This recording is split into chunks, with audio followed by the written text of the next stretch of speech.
Assalamualaikum warahmatullahi wabarakatuh. Apa kabar Anda semua? Saya Rizky Arif dari Forum News Network. Mudah-mudahan saja di awal pekan ini, di hari Senin, mood Anda tidak seperti cuaca yang sedang mendung ya. Di beberapa tempat saya lihat ramalan cuaca ini memang akan turun hujan sangat deras, dan sebagian juga di daerah ini saya amati sudah mulai awan hitam menggumpal. Suasananya dingin, dan ini biasanya kalau mulai musim penghujan seperti ini banyak berbagai bencana, banyak penyakit. Mudah-mudahan saja Allah Subhanahu wa Ta'ala tetap memberikan kita kesehatan dan menghindarkan kita semua dari mara bahaya. Setelah menanti selama 19 tahun, akhirnya Piala Thomas Cup, simbol paling bergengsi dalam olahraga bulu tangkis dunia, kembali ke Indonesia.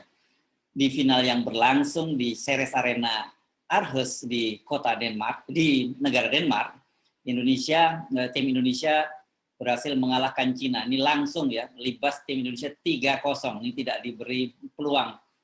Jadi Indonesia dalam 3 pertandingan pertama memenangkan 3-0 dan dipastikan meraih Piala Thomas setelah 19 tahun absen. Kemenangan diawali oleh tunggal pertama Anthony Sinusuka Ginting yang membuka keunggulan Indonesia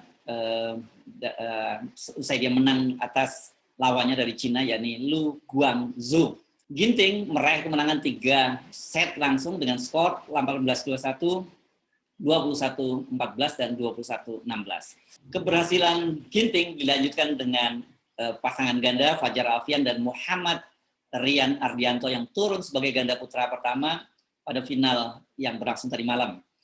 Fajar dan Rian ini berhadapan dengan He Jingting dan Zhou Haodong, menang straight game alias 2 game langsung dengan skor 21-12 dan 21-19. Ini kemenangannya sangat meyakinkan. Nah, giliran tadi malam, tunggal kedua ini yang bikin kita semua deg-degan, karena pertandingan antara Jonathan Christie melawan Li Xifeng itu berlangsung hampir 1,5 jam, persisnya 1 jam 22 menit. Dan Jonathan Christie yang kemarin meraih pada tahun Asian Games pada tahun 2018 itu dia meraih medali emas, itu dia menang dengan skor 21-14, kemudian pada game kedua dia kalah 18-21, dan pada game terakhir atau set ketiga dia menang 21-13. Sebagian besar dari Anda saya yakin tadi malam sempat menonton pertandingan bersejarah itu. Ini maklumlah, bulu tangkis adalah olahraga paling favorit dan jadi kebanggaan bangsa. Banyak orang rela meninggalkan aktivitas lain hanya sekedar untuk nonton final bulu tangkis Indonesia melawan Cina tadi malam. Saya aku yakin Anda juga pasti bangga. Banyak di antara penonton yang langsung menarik nafas lega, melepaskan nafas panjangnya setelah tegang selama hampir 1,5 jam menyaksikan laga dari Jonathan Christie. Banyak yang meneteskan air mata, tapi beberapa waktu kemudian banyak yang ternganga dan bingung sejenak menyadari bukan bendera Indonesia yang berkibar, tapi digantikan oleh bendera PBSI, bendera Persatuan Bulu Tangkis Seluruh Indonesia. Jadi ini kesannya memang tidak mewakili Indonesia sebagai negara, hanya mewakili organisasi, yakni PBSI. Setelah sadar apa yang terjadi, banyak netizen yang ngamuk, marah-marah ini. Bukan hanya kalau Anda yang ngamuk-ngamuk, nggak usah malu, karena ternyata pahlawan bulu tangkis Indonesia, Taufik Hidayat, termasuk salah satu yang ngamuk-ngamuk ketika bendera Indonesia itu tidak berkibar bersama dengan lagu Indonesia Raya. Melalui akun Instagramnya, Taufik itu mencerca Kemenpora dan Komite Olimpiade Indonesia. Jadi selamat Piala Thomas Cup kembali ke Indonesia. Terima kasih atas kerja kerasnya tim bulu tangkis Indonesia. Tapi ada yang aneh, bendera nggak ada, diganti dengan bendera PBSI. Begitu tulis Taufik di Instagramnya. Ada apa dengan LADI dan pemerintah kita? LADI ini lembaga anti doping Indonesia ya, khususnya Menpora, KONI, dan KOI. Kerjamu selama ini ngapain aja? Bikin malu negara Indonesia saja. Jangan ngarep jadi tuan rumah Olimpik or Piala Dunia. Urusan kecil aja nggak beres, kacau dunia olahraga ini. Tegas Taufik Hidayat. Amukan Taufik Hidayat ini dalam sekejap mendapat dukungan dari ribuan netizen. Ini saya nggak tahu update yang terbaru seperti apa, tetapi hitungannya yang jelas dalam waktu hanya beberapa menit setelah dia memposting itu ribuan dukungan mengalir. Ini wajar ya bila Taufik ini mengamuk. Dia ini merasakan bagaimana pahit getirnya meraih Piala Thomas. Taufik mungkin Anda belum lupa merupakan andalan Indonesia saat meraih Piala Thomas terakhir, yakni pada tahun 2002. Jadi sudah 19 tahun lalu. Sekarang ketika mereka menunggu itu dan waktunya tiba, ternyata bendera Indonesia merah putih tidak dikibarkan. Pada tahun 2022, perjuangan Taufik Hidayat ini nggak kalah heroiknya. Mereka tidak seperti sekarang bisa menang 3-0 langsung. Mereka harus bersusah payah mengalahkan Malaysia dengan skor 3-2. Dalam wawancaranya dengan kantor berita Antara, Taufik menyatakan bahwa sangat disayangkan ya, rasanya seperti makan kurang garam. Biasanya kan bendera merah putih dikibarkan bersama dengan dikumandangkannya lagu Indonesia Raya, ujar Taufik. Kalau saya sih, menurut saya ini bukan kurang garam, memang nggak ada garamnya. Bagaimanapun bendera Indonesia adalah wujud kebanggaan kita sebagai bangsa. Bukan hanya Taufik ternyata yang nguring-nguringan. Ini kompatriotnya Taufik pada Piala Thomas tahun 2022, pada tahun 2002, yakni Chandra Widaya juga menyatakan kekesalannya. Dia malah lebih tegas, dia menyatakan ironis pada saat merayakan kemenangan Thomas Cup, merah putih tidak bisa berkibar. Memalukan, itu tegas Chandra Wijaya. Sinyal bahwa Indonesia itu bila sampai memenangkan Piala Thomas tidak bisa mengibarkan bendera merah putih itu sesungguhnya sudah sejak awal diketahui oleh Kemenpora maupun PBSI. Bahkan sehari ketika kemudian kita Indonesia mengalahkan Denmark dan dipastikan masuk final, soal ini sebenarnya sudah diketahui. Sebab pada tanggal 8 Oktober 2021 itu kantor berita Reuters memberitakan Badan Anti Doping Dunia atau WADA itu menjatuhkan sanksi kepada Indonesia karena tidak memenuhi syarat dan prosedur anti doping.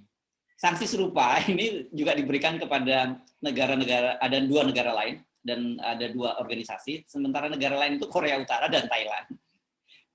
Tapi saya kira kan kalau kasus ini Korea Utara dan Thailand itu bulu tangkis bukan menjadi olahraga utamanya.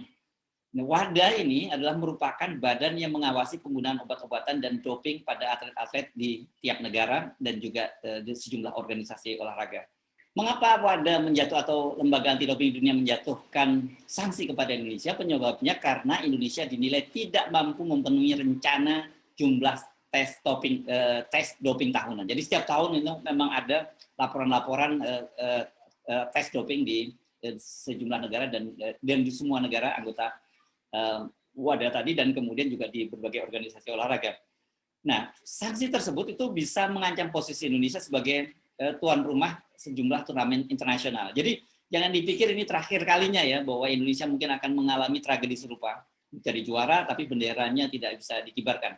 Bahkan termasuk ketika nanti Indonesia menjadi tuan rumah sejumlah turnamen internasional. Tak hanya itu atlet Indonesia yang lebih ngeri lagi juga terancam sanksi tidak boleh mengibarkan bendera, membawa nama negara, dan juga membawa nama negara pada semua ajang. Jadi atlet-atlet Indonesia tetap boleh berlaga, tapi mereka nggak boleh membawa negara Indonesia, dan juga tentu saja kalau sudah 6 negara tidak dibawa, ya tidak boleh mengibarkan bendera lagi. Ini benar-benar akan menjadi tragedi. Ini kalau pemerintah, dalam hal ini Kementerian Olahraga dan kemudian lembaga-lembaga olahraga di Indonesia itu tidak serius menanganinya, kejadian serupa itu tampaknya bakal terulang lagi.